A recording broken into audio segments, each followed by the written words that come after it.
Sir Shri द्वारा नया संदेश, new wisdom series for true progress in life. आप सबको शुभेच्छा। Happy thought. इस अष्टांगिक मार्ग में सबसे पहला स्टेप क्या बताया?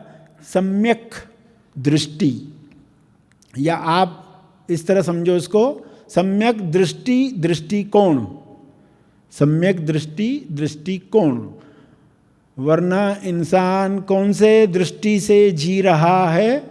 असम्यक दृष्टि से जी रहा है। आप देखोगे, लोगों से बातचीत करोगे तो लोग अपनी अपनी दृष्टि बताते हैं, अपना अपना दृष्टिकोण बताते हैं। वो सुनोगे तो आपको तुरंत समझ में आएगा कि ये असम्यक दृष्टि है। कुछ लोग हम कर्म फल नहीं मानते हैं कि हमारे कर्म हमारे साथ जाने वाले हैं, मृत्यु के बाद भी चलने वाले ये कर्म, हम ऐसा नहीं मानते हैं।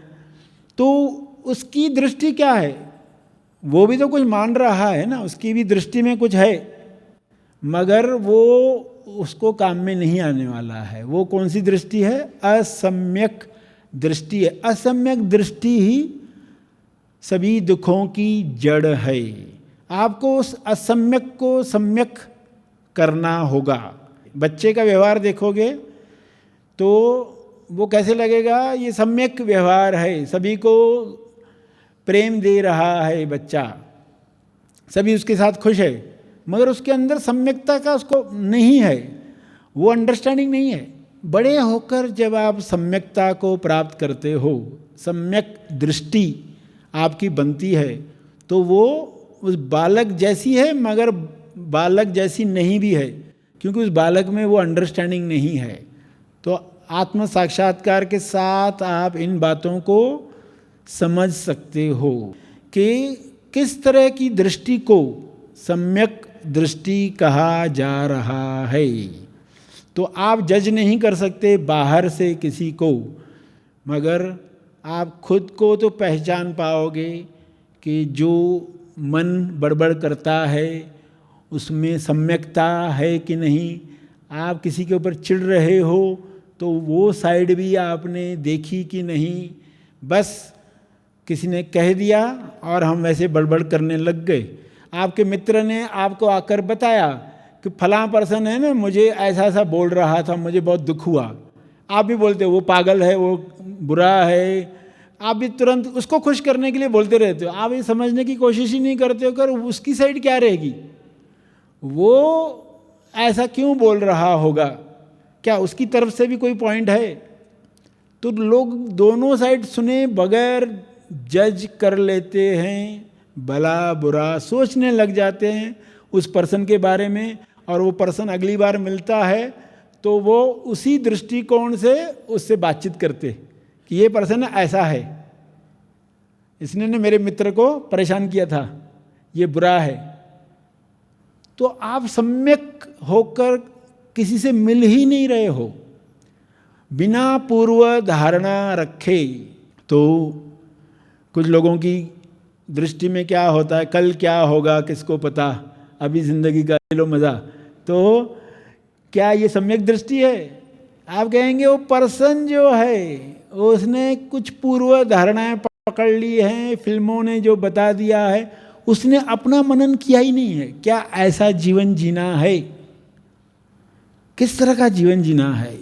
तो आप बहुत तरह के गाने सुनते हो, बहुत तरह की बातें सुनते हो, बहुत तरह की इंफॉर्मेशन यूट्यूब से पाते हो। पूछना चाहिए खुद से, मेरा अनुभव क्या कह रहा है?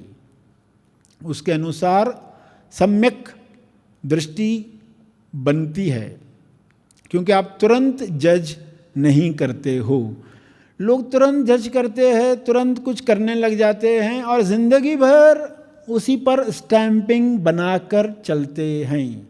कोई कहता है कि देखो ईश्वर ने हमें नुकीले दांत दिए हैं, तो इसका अर्थ है ईश्वर चाहता है कि हम मांस खाएं। कैसी दृष्टि है? और ऐसे लॉजिक्स बोलकर लोग करते रहते हैं सब। फिर ईश्वर दांत देता ही क्यों? इस तरह के दांत देता ही क्यों? अरे तुमको चेतना भी तो दी है, उसका उपयोग कब करोगे? खाली दांतों पर अटक गए? उसके साथ और भी कुछ तो दिया है ना, उसका भी तो उपयोग करो ना। ईश्वर ने मुट्ठी दी है, इसका अर्थ क्या घूंसे मारो लोगों को? इसका अर्थ है क्या अत्याचार करो? तो लोग ऐसा अर्थ बना लेते हैं और वैसा जीते हैं और बहुत कॉन्फिडेंटली बताते रहते दूसरे लोगों को कि मैं बताता हूं, देखो ऐसा ऐसा ईश्वर ने किया है। इसका अर्थ है ईश्वर हमसे चाहता है। तो अधूरे अधूरे ज्ञान से सम्यक दृष्टि नहीं बनती है, दृष्टि पूरी होनी चाहिए। तो लोग कुछ तो सोच लेते हैं कि इतना झूठ तो चलता है, इतना पाप तो चलता है आज के संसार में, इतना तो वैलिड ही है, इतना तो करना ही पड़ेगा, इतनी चकारी तो चलती है, इतनी घूसखोरी तो चलती है, इतनी चोरी तो चलती है, साल में एक बार गंगा नहा कर आ जाएंगे तो हो जाता है एडजस्ट, सब चल जाता है। तो ये दृष्टि कैसी दृष्टि है, कैसी स्टैंपिंग हो गई कि जो गंगा नदी का प्रतीक बनाया गया उसका असली अर्थ ही खो गया, क्योंकि लोग उसका ऐसा यूज़ करने लग जाते हैं। तो आप दूसरी दृष्टि को भी समझने का प्रयास करते हैं तो ये सही तरीके से जाता है। जैसे 6 और 9, आप ये एग्जाम्पल जानते ही हो कि सामने खड़ा इंसान 6 को 9 समझने वाला है या 9 को 6 समझने वाला है। तो अब आप सामने वाले को बता रहे हो ये क्या है, ये 6 है, ये 9 है, तो इसमें आप देख रहे हैं 6 है तो उसके नीचे अंडरलाइन किया गया है। ये क्यों किया गया है? ये अंडरलाइन है अंडरस्टैंडिंग, ये अंडरलाइन है अंडरस्टैंडिंग। क्या आप अंडरस्टैंड करो 6 को कहाँ हमें अंडरलाइन करना है और 9 को कहाँ पर अंडरलाइन करना है। दोनों को अलग अलग जगह पर दिया जाता है। 9 है, 6 है, इनका अंडरलाइन अलग है। तो सामने बैठा हुआ भी पर्सन समझेगा एक्चुअली में मुझे 9 लग रहा है मगर है 6, और आपको भी पता चल रहा है कि ये जो 6 बोल रहा है ये एक्चुअली में क्या है, मुझे लग रहा है 9 है मगर ये 6 है। तो आप भी सामने वाले की साइड समझ पाते हो जब आप उसको अंडरलाइन करते हो, यानी अंडरस्टैंड करते हो। तो वरना ये गुत्थी सुलझती ही नहीं है। सभी अपनी साइड को, अरे मेरा खुद का एक्सपीरियंस है, मैंने खुद देखा वो 6 नंबर था मगर लोग बोल रहे 9 नंबर है। अंधे लोग हाथी को देखते हैं तो हाथी की सूंड, हाथी की पूंछ, हाथी का कान, हाथी के पाँव, सब अलग अलग व्याख्या करते हैं क्योंकि अंधे हैं, यानी दृष्टि नहीं है। तो दृष्टि ही पहली पॉइंट आती है। भली ग्रस्त में रहता हुआ इंसान हो, रोज अभ्यास करे कि मैं सम्यक दृष्टि से देख रहा हूँ कि नहीं, सम्यक श्रवण कर रहा हूँ कि नहीं, तो उसकी शुरुआत हो गई, सम्यक दृष्टि के साथ शुरुआत हो गई। सम्यक दृष्टि से आप देखने वाले हो।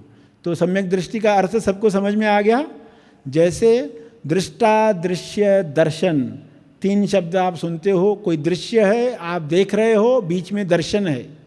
तो जब तीनों एक हो जाते हैं, दृष्टा, दृश्य, दर्शन, तीनों को सैंडविच बनाकर सेल्फ का अनुभव करता है, तब देखने वाला भी, दृश्य भी, दर्शन भी सब एक ही होता है।